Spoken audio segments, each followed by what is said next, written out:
Welcome back, everyone. Honorable Femi Gbajabiamila was in the race for the speakership of the House of Representatives, a political gymnastics which saw him outplayed. Does he still have his eyes on the number 4 position in the land? Let's continue with the conversation with Honorable Gbajabiamila.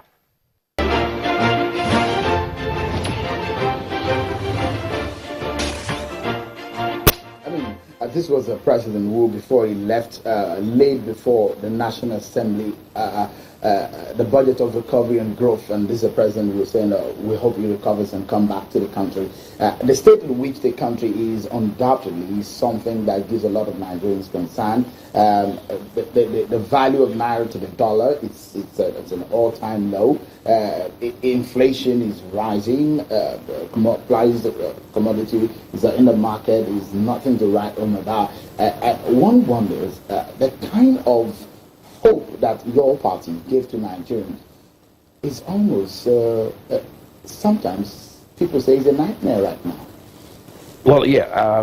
When you look at a problem, if you look at it objectively, there's a problem, and I quite agree with you. But then you have to look at the causation before you move on to the problem and the solution. A lot of people are disappointed. We're all disappointed. Those of us in APC are disappointed. The party itself is disappointed. The president himself is disappointed. But the problem is this. We need to understand, put it in perspective. And I've said it over and over and over again. The buck stops at the president's desk. No question. He cannot run away from that. He must take the good, the bad, and the ugly. But in doing that, Nigerians need to be objective to understand, where are we coming from? Where were we 2 years ago? We were at rock bottom. If there was anything below rock bottom, that's where we were. And if you remember, let me use the United States, the more advanced democracy, as an example. When Obama came in, he inherited a recession. Nothing as bad as this. And that's a country that functions. The first year, the second year, third year, fourth year, fifth year, into the second term, it didn't recover. Sixth year. It was perhaps a year to the end of his second term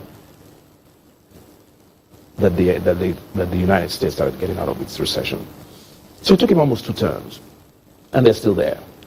But we're asking that a country that was in rot, far worse than the United States was, something should be done in 18 months. Even if you are a magician, it's more complicated than that. Let us agree on one thing. The president means well for this country. Unless you and I unless we want to say no, he doesn't. The president means well for this country. He has advisors who are good, he has advisors who are bad. I think we should give it a little bit more time, coming from where we're coming from, to see if there's any, if there's a change. And don't forget that Nigeria is not isolated. If you look across board to all the oil-producing countries, correct, you'll find that we're even doing far better than some of them. With Venezuela, whatever, Mexico, just name it. We're doing far better than them. But that is not to say that we're all happy with where we are. I want to believe, and I say this all the time, and I stand to be corrected, that if APC hadn't won this election, it was going to be business as usual. Now Mr. President was managing $30 per barrel, which is steadily climbing now. But what would have been left in the kitty would have been carted away like it was in the last 16 years.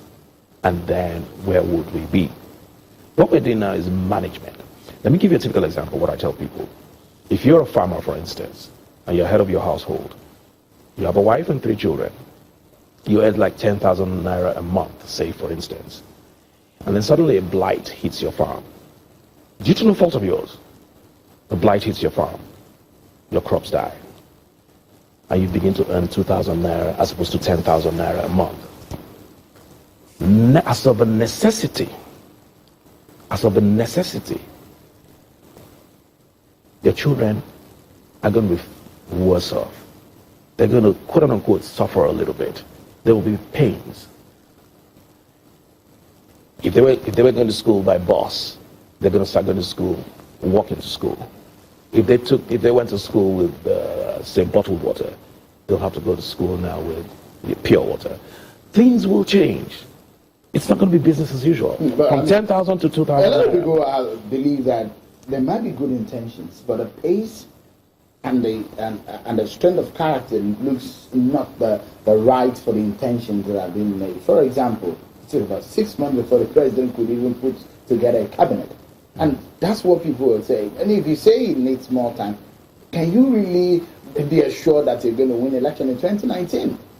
Well, you see, a lot of it is said about, first of all, it did take him 6 months to put together a cabinet, for starters.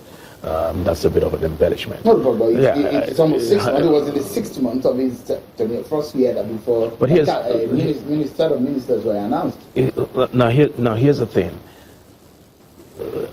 Even if you look at the Constitution,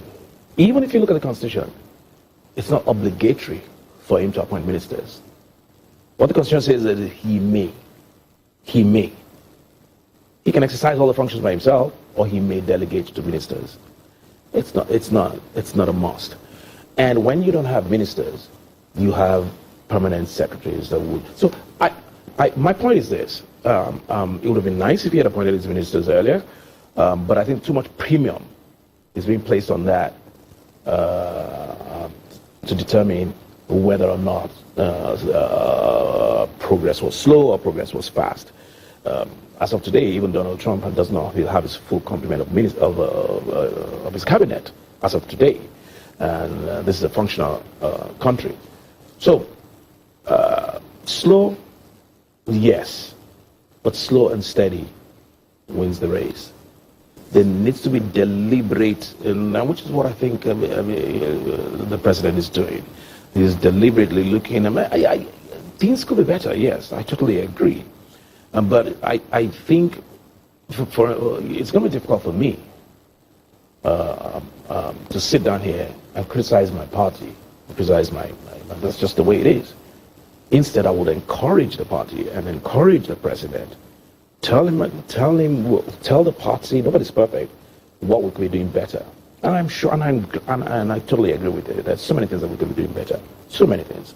I mean, it's a curve. We're going through a curve, an economic and a political curve. And we're coming, and like I said, don't forget where we're coming from. That's very important. We're coming from a very, very difficult, dire situation. And the president gets a lot of knock, which he sometimes is deserving, but he gets very little credit for some of the things that he has done. What would you think is the achievements of this government in the last almost 3 years in office?